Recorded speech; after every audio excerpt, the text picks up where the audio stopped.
Hello, hockey fans. The Minnesota Hockey Connection is on the air. We're on the air for the next half hour. I'm Kenny Gallagher, joined by Jerry Burrow. This week we have a guest, the head hockey coach up at Duluth Marshall, Brendan Flaherty. Welcome, Brendan. Thanks very much, Kenny.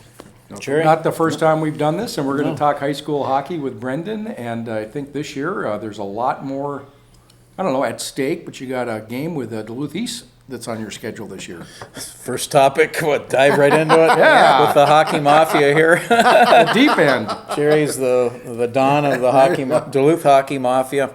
Yeah, we played Duluth East on a Wednesday night in December at the Amsoil. I know it's a big one. When I got a call this morning from the Toronto Maple Leafs, Jerry. Really? Yeah, and asked why isn't that game on the 18th? I don't see it on the. I said that's because it's on the 16th. It's on a Wednesday. They're looking forward to it too. No, yeah. Well, why were they curious it wasn't on the 18th? What is that? He just said the 18th, and they're not used to Wednesdays, I don't think, for games. Oh. And That's not a hockey night for high school. No, but that was by design, and I think Right. it was a good move on. Right. I'll give our athletic director credit for that one. I think he made that one. And happen. plus, it's going to be at Amsoil, so there's going to be a lot more room. So Yeah. a lot more people can get into the game. Because if it was at Mars or Heritage, it would be overflow. No you know. question. Yeah. So And the reason we're doing this is because you've moved up now to AA. How does that process work? Do you just put in a request for it? Does it come from you? Does it come from? Basically, we had long discussions with our school and our administration, and we felt it was something that we could do to promote our program, and wanted to play at the highest level, and potentially attract more student athletes in the process, and the rest was red tape with the state high school league, basically. So, it's we're looking at this. I know people are going to want to see results overnight. In the first year, and there'll be some questioning, but in reality, we're looking at this as like a 3 or 4 year window to evaluate it fairly. I don't think it's fair to anyone to evaluate it after 1 year. So, anyways, that's the long and short of it, Kenny, and we're excited for it. Our schedule is comprised of mostly AA programs. Well, you've had great teams over the years. What do you expect that will be different this year, being in Class AA?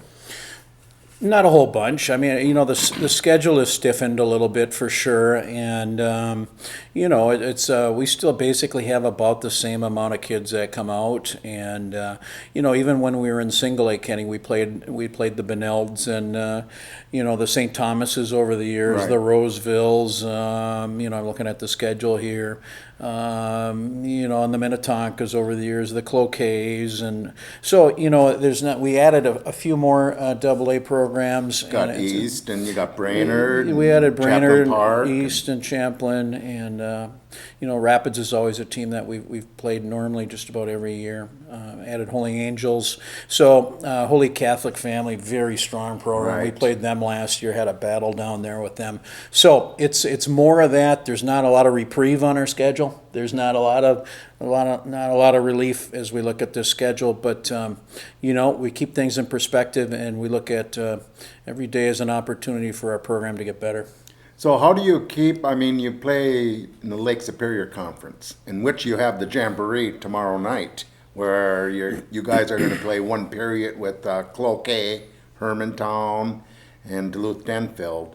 But you've got some of these teams like Breck and Blake and St. Thomas for years. You've played. How do you pick up, like East plays almost everyone in Section 7 AA, they try to. Sure. And you want to go that way? We did. We picked up more. It makes sense to play the teams within your section for seating purposes when you sit down at the table. At least that's how it was in 7A, and I'm pretty sure in 7AA you want to look at head-to-head competition. So you see Cambridge on our schedule here, Jerry, and St. Francis. Right. Those are two 7AA teams.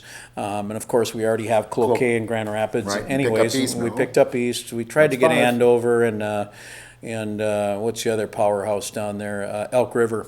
Right. But it just didn't work out, short notice. So we're Down the line. down the road, we think Yeah. we can add those teams Right. and drop That'll be some. nice. Yeah. So And that'll be easier for seeding that way too. When you play each other head Yeah. to head, Yep. you can come out on the seeding a lot easier. instead of the politics what normally happens. No question, but I think we do have 5 section games in there, which is pretty good to start out with. Right. So we should be able to get a fair representation there. We play croquet twice too, so I guess you could look at it like Have six you always done section that? games. You always played No, we croquet have twice? not, Oh. but Dave was good about it, and it just made sense to do that. Right. Well, there's been a lot of talk about it, and it's finally going to happen this year. Duluth East and Duluth Marshall will play a regular season game. Now they're both in Class AA, and it's, again, been talked about over the years why you two don't play. And you've said you'll play the game. Coach Randolph says if they come up to AA, we'll play them, and now it's going to happen. And it's got to be good for the program. I think it's good for Duluth hockey. Unquestionably, Duluth Marshall and Duluth are the 2 best hockey programs in the city.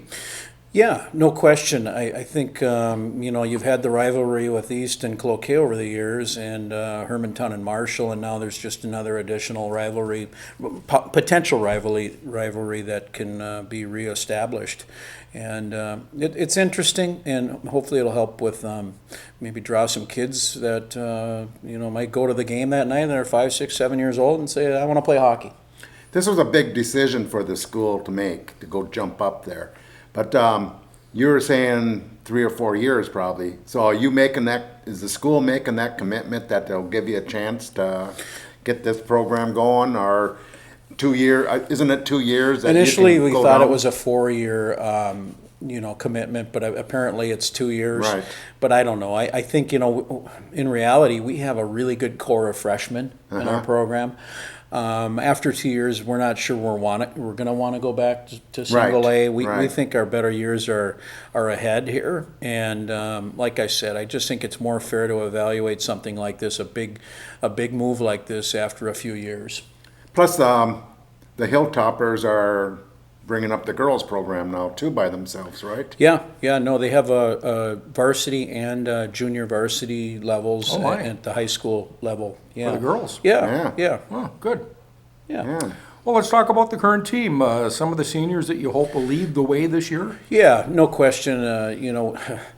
Some of the best. We haven't officially named captains, but we have a pretty good indicator of who the 3 are going to be, and the 3 seniors are real special kids.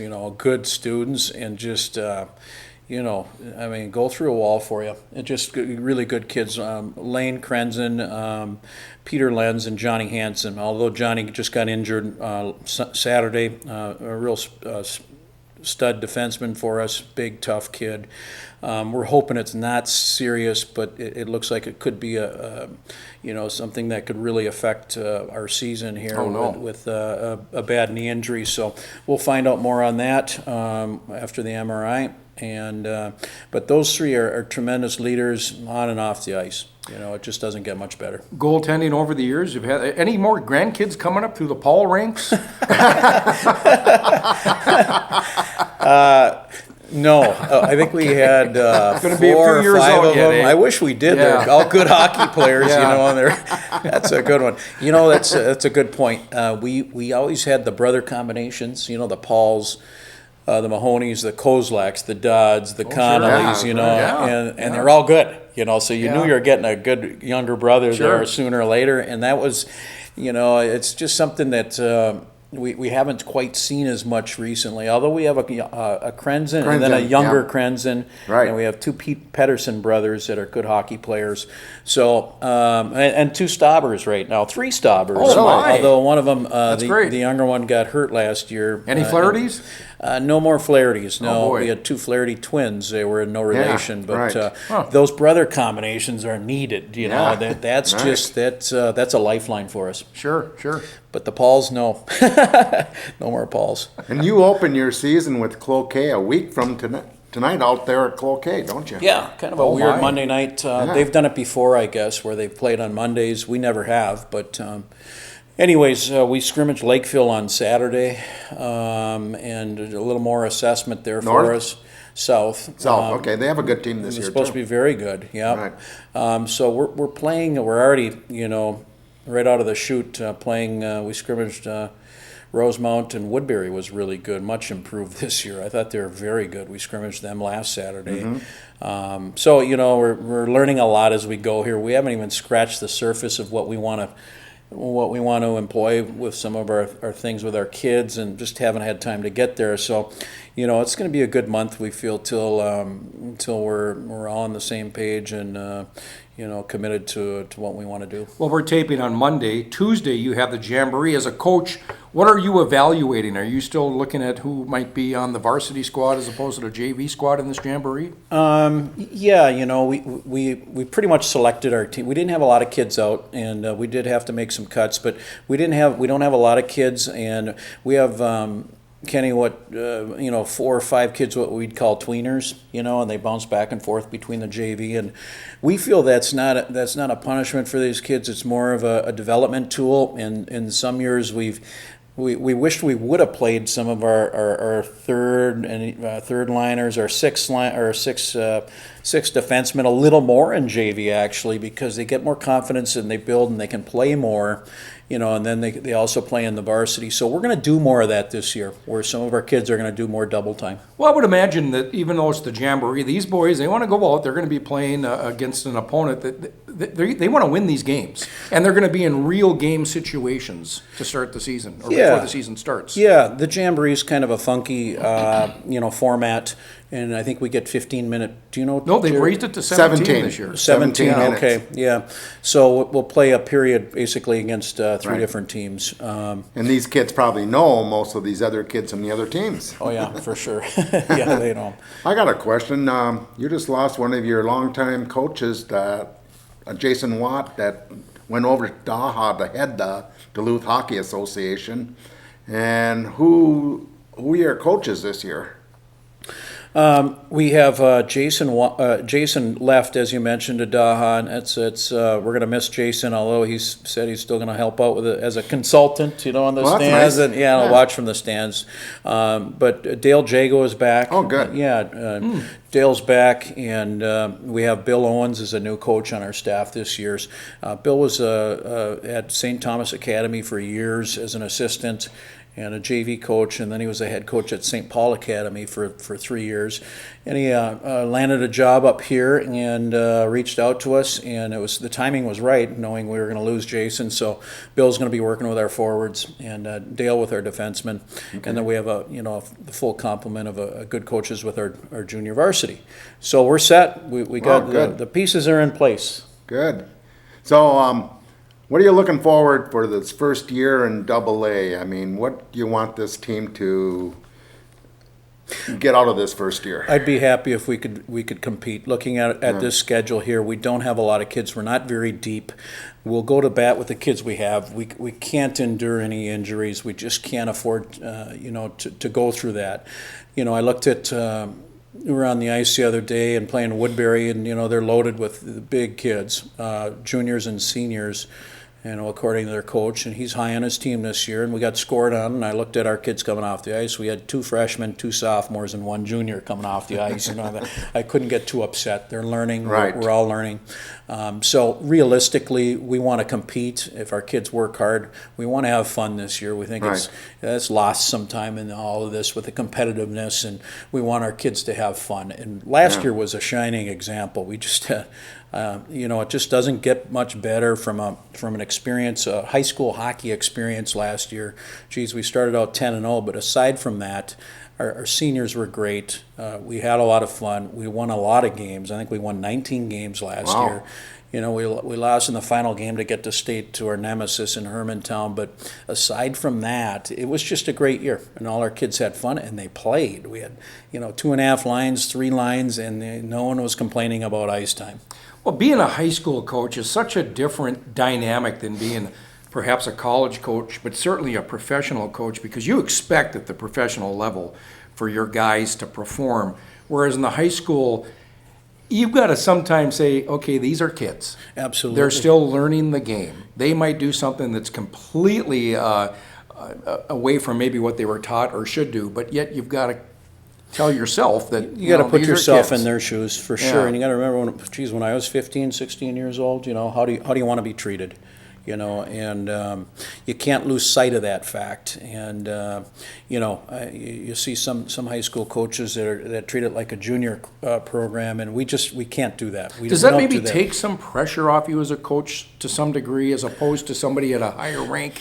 There's still expectations to win from the community. The competitiveness. And we're kind of a product of what we've been for years, and we've been fairly successful, so it's expected. But within our coaching staff, and I've been around long enough to know that it's about more. It really is, and you want all the kids, as many of the kids as possible, to have a positive experience and have fun.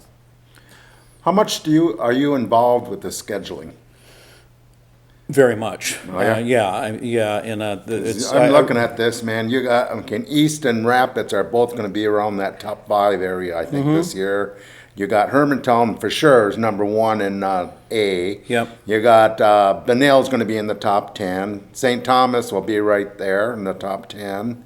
Man, you got some, and Holy Family is up. I mean, the last 3 or 4 years, they've been a great team. No one can accuse us of ducking quality competition, Right. that's for sure. There's, and are we biting off a little more than we can chew? We'll find out. But, again, we're going to keep perspective on this. We want to compete. If our kids compete and we keep perspective on this, we're happy and we consider it productive. There's we weren't begging these teams to play us. We've had a good, good product over the years, and these Right. teams want to play us too. So we'll see. We'll see how it goes. If we stay healthy, if we can stay healthy, Right. it could be a thing where, we could go through some turbulence at the beginning of the season. But I see a team that could potentially, given that we're healthy, do real well towards the later stages of the Right. season. And plus, if you go through that, what you just said, I think this can build this program a lot. Yeah. We have good opportunity. It's a good school. And, we have our own rink there right on campus. There's so many benefits to playing with the black and gold. So we're excited for it. It's another season. It's the beginning of the season. And everyone's pretty excited, I think. Well, we are excited. We're going to switch gears just a little bit and cover some college hockey. Pairwise rankings, UMD tied for 36th, guys, with Bentley. Bentley and UMD in pairwise. Colorado College, UMD's opponent this weekend, is 59th in the pairwise. Number 1, Quinnipiac. Number 2, St. Cloud State. Number 3, Mass Lowell. And number 4, Nebraska Omaha. And then rounding out the top 5 pairwise, Cornell. And I got to tell you, that Friday night UMD hockey game, I still think my 1974 Lower Chester team could have beat that team. And we had a good team, but we were only 16. You know what? Even though they're college kids, they're still college players. They're still kids. Yeah, they might have stepped it up playing the 16-year-olds at Lower Chester, but I don't know what happened Friday night. UMD just couldn't get anything going. And then Saturday night, they were able to pull out a win. What's up with this overtime format, and how does this work in at least NCHC? Because the game is officially a tie, yet they win the shootout, or the overtime rather? It's almost like the pro. They each get a point, and then if someone wins So the Bulldogs got an additional point. Right. They didn't get the winning. 3 points, had they? Okay. They both get a point when it goes into overtime. So about time they got some points, though, in the conference. Are you able to spend time and follow the local teams, UMD? I haven't seen UMD play yet. I have some interest in St. Cloud State with our former player, Judd is playing there. Yeah. He's off to a really good start. I kid him because he's got, I think he has like 3 empty net goals this year. He's racking up the goals this year, and 3 of them are empty netters. So I said, come on, a little more 5-on-5. We've been texting back and forth, but so I haven't been able to see the Dogs, but I do know that they're capable of, I know they have a lot of talent there. Well, they've got to do something with that power play, because UMD is ranked 46th in the nation in their power play, and that's out of 60 teams. They're ranked 46th. Arizona State, which was a club team last year, is 15th in the power play nationwide. UMD's power play at 12.5%. League leader, Quinnipiac, 32.6 power play. Jared, what's going on? Well, I tell you what. Or what's not going on? Special teams mean so much for any team that wants to be in the top half. If you don't have your special teams going, your team is not going to do good. It seems like this has been the problem on the power play, at least the past couple of years. That's Right. not just this year. Yeah. That can turn though, guys. That Yeah. can turn for them. No question. They could get to January and all of a sudden, that's one of their strengths. How much do you practice in high school on the power play and on penalty kill? So far, very little, but, Yeah. it's time. We're going to get into it. We start a week from today. So, this week we're obviously going to be putting more time into it. And we're You gonna know have to- which players to use. Yeah, we're going to have to restructure things now without, if Johnny's out, which Right. it looks like he's going to be. So, Right. missing pieces and inserting different pieces. And we have an idea of what we want to do and who's going to be where. But as far as the repetitions, we haven't done much yet. I mean, you've had some great offensive players over the last 10 years. Oof. And sometimes even having the best players out there, it doesn't click. That's what I so mean. what do you do? What do you do to when they go through a streak? A team goes through a streak like that. What do you do on your team? We try and take the pressure off, and I'm sure UMD is feeling a lot of pressure too when they're at that percentage. But you just keep working at it, and things will change, things will turn, and a lot of that has to you run into hot goaltenders, and those are all factors too. So, Right. but repetition with us, I guess, and hoping that you get a little luck on it too. Right. Does the school have a where they put together the not the all-century team, but where you put together a team of some of the star players from the program? Is that something that you want to discourage or not, or No, they do? Or? we were looking at that years ago. Even if you did it during a decade, like the team of the 60s, Oh, yeah, 70s, yeah, 80s. there's no question. Yeah. We've kind of screwed around with that a little bit and had fun with it, and the Haneys and Traxels and in the 60s and the 70s had some really good players in that era. Danny Haney was really good. Even recently, I mean, my goodness, the Connollys. Yeah, the Connollys Hobie in the Baker and 2000s, Jack we had some mid-2000s, we had some really good players. In the Robbie Bortson was a good player for Robbie you. Bordson's playing on the AHL right now, and we see all these guys from the 2000s come back in the summer. It's a lot of fun seeing the guys again. And Well, that's something I'd be kind of neat if Marshall could put together something like that. yeah. Oh, didn't you have something about 2 or 3 years ago? You were playing the International Falls, and you had in the back room. I was up there, and there's a whole bunch of old players that were there. Yeah, we do an alumni event every year. And, Is that what it was? Okay. Yeah, I think we're gonna try and tie that in with January 9th this year, Jerry, against Holy Angels, and have our alumni game follow that on a Saturday. Okay. And it's great to get our alumni back. I got emails from a group down in the cities that played in the 70s, and they're all planning on, of course, the and- game, they're coming up for is, the East game. At the Amsoils. So there's a following yeah. of black and gold. There's a strong tradition Well, there. there's such a legacy going back to the days of Duluth Cathedral. No question. And you got to remember, Duluth East coach, he was a hilltopper. Yeah, I believe he was. Yeah, and he was a good one too. Yeah. Yeah, really I was good. there at that yeah. time. So no, we've done some things to honor our alumni in the past from the 60s and 70s, and Tommy Cartier is another one that comes to Right. name, and Right. guys in the 70s that, Jerry Dodd, although he'd probably not like to be mentioned, but he was a great supporter for our program, and, I don't want to leave, Mitch Corbin comes up, Right. and all kinds of guys from the 70s, and then the 80s was a good group of guys where I was playing with some guys that are still showing great support. And then, like you said, the Connollys, the Kozlaks, the Mahonies, and the Pauls from the mid-2000s. We had such good teams then, and it's great to see all these guys at our games. And you have all the banners up from the 60s and 70s there too, from the Catholic tournament. Yeah, So, yep. I mean, there's some tradition there. No question, Jerry. The Yep. College of St. Scholastica shares facilities with Duluth Marshall at Mars Lakeview Arena, and number 13th, they're tied actually. UWS and St. Scholastica tied for 13th in Division III poll.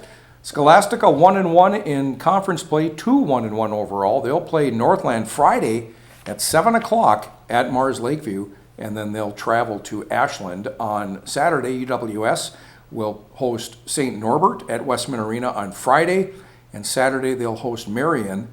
The Division III poll, number 1 Trinity, number 2 Wisconsin Stevens Point, and number 3 Norwich. Brendan Flaherty, head coach of Duluth Marshall, joins us, and as we talked about in the beginning, you're up to Class AA this year, and big move for the club, the program. No question, but I want to get back to your mentioned Division III hockey. I don't know if people realize, the casual fan, how good Division III hockey is right now. It's a good product. I see St. Scholastica all the time in our rink. Those are good hockey players, and they get after it hard. We got 2 former toppers that play for Scholastica, and I have a former topper that plays for UWS. So we're real proud of these kids, Okay, that so played who were the Division guys? III. Who were the guys? Little Shockley, Jordan Shockley's at yeah. UWS. I Right. think he's a junior now. He's still playing. He's a little Okay. water bug, yeah. Yeah. He's a good hockey He's a good player. Yep. And then Chris McKenzie is a forward with St. Scholastica now. He played 2 years at juniors. Yeah, up at Magicians Yeah. down in the cities. Yeah, and then Alex Murray is a goaltender. yeah. He's Scholastica's third goaltender right now, and he went directly from Marshall to St. Scholastica. Didn't go the junior route, and but I think Scholastica's got a good one there, and they'll invest in him for a couple years, and I think he'll eventually move into their Well, let's top hope role. so. Mark Yeah. Wick has been Yeah. up there now a number of years. He's an alum. And like you say, they've got a great program up there, and they're close. And hopefully this is the year for Scholastica. Yeah. I didn't realize they were tied with UWS in the rankings. That's kind of Yeah, cool. 13th in the Division III poll. Yeah, but D3 hockey, pretty darn good. Yeah. So, since the girls' program is starting, do you even talk to each other, help each other out, or like how to build the program? And No, not too much. I think they have pretty good vision, and they got quite a few girls that are in the school right now that are playing. And I know the coach pretty well. He's a good guy, Yeah. Sean Story. He's been around and knows hockey, and they have a good coach there, and they're doing really well. that's good. Well, we want to take time to thank Brendan Flaherty for joining us for this segment of the Minnesota Hockey Connection. Minnesota Hockey Connection, you can find us online, minnesotahockeyconnection.com. Go to our Facebook page, like us on Facebook, and we're on YouTube. Minnesota Hockey Connection is on YouTube as well. And Jerry, in the final moments, Well, I just like, everyone's excited that Duluth Marshall's moving up to AA. They get to play Duluth East now. And this is going to be a fun year. Who Yeah. knows what's going to happen, but I think it's going to be a building process where, hey, you can hang in there for 2 or 3 years like Brendan said. I think this is going to be some great hockey up here in the Northland. Well, I agree. Arguably the 2 best Duluth hockey programs, and they get to meet this year. What's the date, East and Marshall? December 16th, a Wednesday night at Amsoil, so You're going to get have ready. a huge crowd there. It's going to be like Yeah. a section game almost, and as far as the crowd's concerned. And that Maple Leaf Scout. There you go. Yeah. Well, he's got to get it right, He doesn't want to come up here when they're not playing. That's right. That's Brendan Flaherty, thank you for your time. Minnesota Hockey Connection. Again, go to our website, go to our Facebook page, like us there as well. And for Jerry Burrow and myself, we'll be back here next week to drop the puck.